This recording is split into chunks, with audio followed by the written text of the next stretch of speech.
On April 7th, 1994, perhaps one of the most shocking air incidents in the United States took place. It's not often that we venture into the history of air freight on this channel, but the case of FedEx Flight 705 stands out in its place in history as one of these incidents. It's a case surrounding a hijacking gone very wrong, but is also a tale of incredible airmanship and a struggle for survival. The United States-based courier FedEx has a large fleet of cargo planes to carry out their longer-range operations. Every day, hundreds of aircraft, along with an uncountable number of packages, transit through the FedEx hub in Memphis, Tennessee. Memphis's location near to the average median location of the US citizen allows them to reach every corner of the continent and indeed the world following a timely schedule. The airline branch of the FedEx Corporation is named FedEx Express, and they operate a large variety of different aircraft, from the small planes to serve small towns, to the large aircraft traveling between hubs. FedEx, like many freight airlines, tend to operate older aircraft, and aircraft that have been converted from passenger service to freight. In 1986, FedEx purchased one of the last McDonnell Douglas DC-10s to ever be built. The company had, at one point, a large fleet of these three-engine planes. Curiously, despite the plane now largely existing in the realm of aviation history, FedEx still fly the DC-10 today, although the planes are set for retirement next year. The DC-10 in question is registered as November 306 Foxtrot Echo. On the day of April 7, 1994, the plane was to be flown from Memphis to San Jose, California. The DC-10 required 3 pilots to fly. On that day, 49-year-old Captain David Sanders would be the commander of the flight. The captain had already spent 20 years at FedEx and previously served in the US Navy during the Vietnam War. 42-year-old First Officer James Tucker also served in the Vietnam War, and too had an extensive career at FedEx, dating over a decade by the time of the incident. The third member of the crew was 39-year-old flight engineer Andrew Peterson, the least experienced member of the crew. There was, however, a fourth person on board the flight, and this is where things get interesting. The story of FedEx 705 is also the story of Auburn Calloway. We should back up and learn a bit more about this man's backstory. Calloway was actually a flight engineer himself. He too had a military background serving in the Navy where he flew as a pilot. Aged 42, he was hired by FedEx as a flight engineer, and on this day, he was merely traveling as a passenger free of charge, sitting in the cockpit jump seat. Calloway was on a good salary for a flight engineer in the 1990s. In due time, he was expecting promotion to first officer. Throughout the 1980s, it would appear his life was on the up. His career prospects looked very promising. Things would take a turn in his personal life, however, in 1990. He and his wife divorced, though he still kept contact with her and their children, supporting them as needed. For the next few years, Calloway continued to work for FedEx. Eventually, the company found out he had lied about the number of flight hours he had accumulated during his time as a pilot. Highlighted was his career in the Navy, where he vastly overstated how many hours he flew. FedEx would apparently never have hired him otherwise. Calloway faced the prospect of having his employment at FedEx terminated. On April 8th of that year, disciplinary measures surrounding Calloway were to be made. Auburn Calloway himself knew that his career as a pilot was effectively over, and in his mind, so was his life. 2 days before his piloting fate was to be decided, on April 6th, Calloway went through a massive financial restructuring. His bank accounts were closed, and his money sent to his ex-wife and children. Also notable is that he wrote out his will and a note for his ex-wife detailing his grievances. On top of that, as a FedEx pilot, Calloway already had a life insurance policy worth around $2.5 million, not uncommon for pilots for obvious reasons. The insurance would pay out if something were to happen during his employment. His only opportunity to take advantage of that policy would be April 7th. As to how flight engineer Auburn Calloway ended up on Flight 705, It's kind of long-winded, but the long and short of it is that he was determined to be on that plane on that day. Though he was scheduled to fly as a pilot that day, he was prevented from being on duty due to strict rules surrounding pilot flying and resting times. He flew instead as a passenger, utilizing his benefits of travel being an employee at the airline. Calloway arrived at the DC-10 that day before any of the other acting flight crew members. He had packed some luggage in the form of a guitar case. Concealed inside, however, were 2 hammers, 2 sledgehammers, a knife, and a spear gun harpoon. Auburn Calloway's plan was rather simple: kill the pilots, then crash the plane, killing himself by flying the DC-10 into the FedEx cargo terminal in Memphis. It is unclear as to why Calloway never brought a firearm. It's something he easily could have smuggled on board. Possibly the reason being is that he didn't want the flight crew to show any injuries that weren't that of a plane crash. In other words, he wanted to make it look like an accident. Calloway introduced himself to the other pilots when they arrived. When flight engineer Andrew Peterson was performing his checks, he noticed that the circuit breaker belonging to the cockpit voice recorder had been pulled, cutting power to that system. Calloway, having planned out his actions, obviously did not want such evidence ever being recorded given what he was about to do, and so tampered with the CVR circuit breaker before any other pilots showed up. The DC-10 with the 4 men left Memphis as normal that day. Calloway sat in the jump seat on the flight deck for some time. Around 26 minutes after takeoff, everything seemed normal, the cockpit voice recorder transcript indicating casual pilot banter. During this time, Calloway left the cockpit to retrieve the weapons concealed inside his guitar case in the privacy of the galley behind the cockpit. The DC-10 freighter, like many other cargo planes, still has some seating outside of the cockpit for transportation of additional personnel. It is here where the galley is located. With hammers in hand, Calloway snuck back into the cockpit, none of the pilots apparently hearing him re-enter.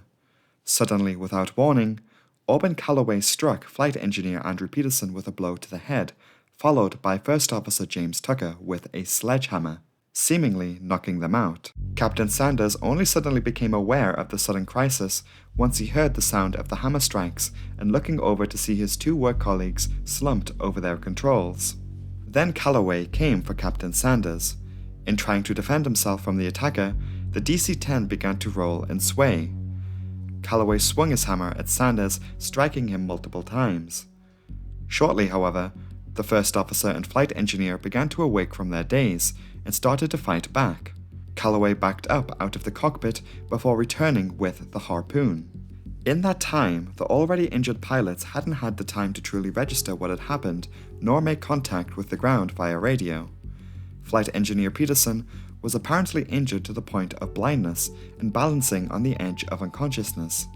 Still, even in this state, he launched himself at Calloway by grabbing the end of the spear gun. First Officer Tucker began to grapple with the plane's controls while Captain Sanders aided his flight engineer in subduing the attacker. For the first officer, trying to control the plane was difficult. He had sustained skull fractures and paralysis in his right arm. To help in the fight, he had one weapon he could use, the plane itself. With his functioning arm, he pulled back on the control wheel and rolled to the left, effectively performing a barrel roll in a DC-10, pushing the aircraft beyond its design limits. The maneuver threw the 3 other men into the galley section of the plane. There were heavily contrasting moments of weightlessness and strong gravitational forces being exerted on the men during their fight. The controllers on the ground had noticed Flight 705's erratic flight path and plunging altitude. The one pilot flying saw it was necessary to keep the plane's flight orientation unpredictable as to not allow Calloway to gain a moment of composure. First Officer Tucker pushed the control wheel forward, putting the plane into a nosedive. He also proceeded to invert the plane, pinning the men in the galley to the ceiling. The following is an ATC recording, which can give us more of a window into what was going on inside the plane at this time.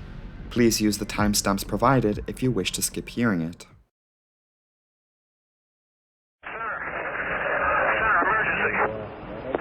Aircraft with emergency, go ahead. Aircraft with emergency, say again. To me. Aircraft with emergency, say again. Express 705. I've been wounded. We've had an attempted takeover on board the airplane. Give me a Victor, please. That's to Memphis at this time. Hurry. Listen. Hey, center.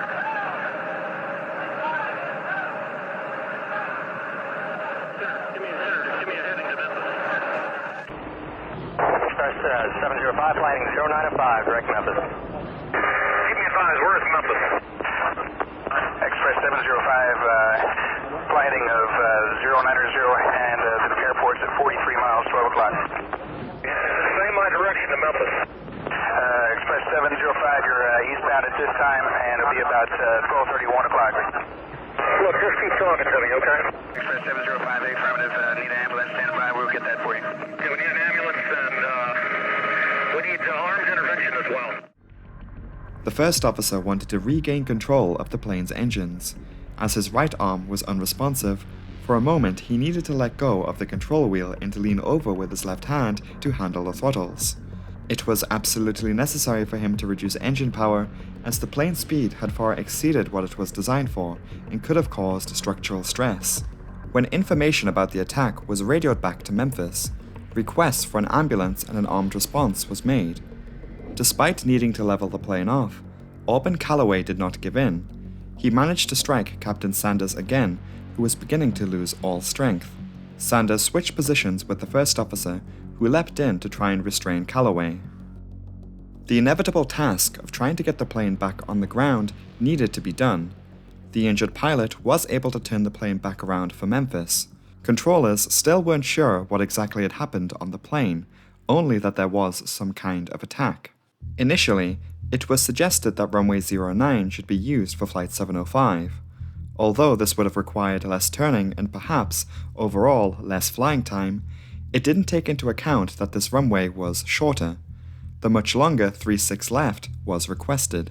This was preferred because the plane was still loaded with cargo and fuel, therefore the pilots, on top of being injured, also needed to land the plane overweight. Also taking into account how fast the plane was traveling, the injured pilots simply needed the longest runway. Express 705 Heavy, Memphis, out of here. Memphis, can you hear me? Is this Express 705 Heavy? 705, yes. 705 Heavy, Memphis, roger, I do hear you. You can proceed direct Memphis if able. Expect runway 9er, the altimeter is 302-9er. You understand we're declaring an emergency. We need security to meet the airplane. We'll stop it on the runway if we can. Express 705 Heavy, affirmative. All that's been taken care of. Express 705 Heavy, verify situation still under control. Well, it's sort of under control. I'm coming around to 36 left. Okay, Express 705 Heavy, runway 36 left. Clear to land. Clear visual approach 36 left. You are clear to land. The wind is 050 at 8. The two pilots now in the galley, First Officer James Tucker and Flight Engineer Andrew Peterson, succeeded in disarming and restraining their attacker, but not before Calloway had managed to keep attacking them and even attempted to gouge out the eyes of the first officer. The badly injured captain was soon able to land the plane at Memphis, where access by those on the ground was soon gained. All three pilots survived, albeit with serious injuries.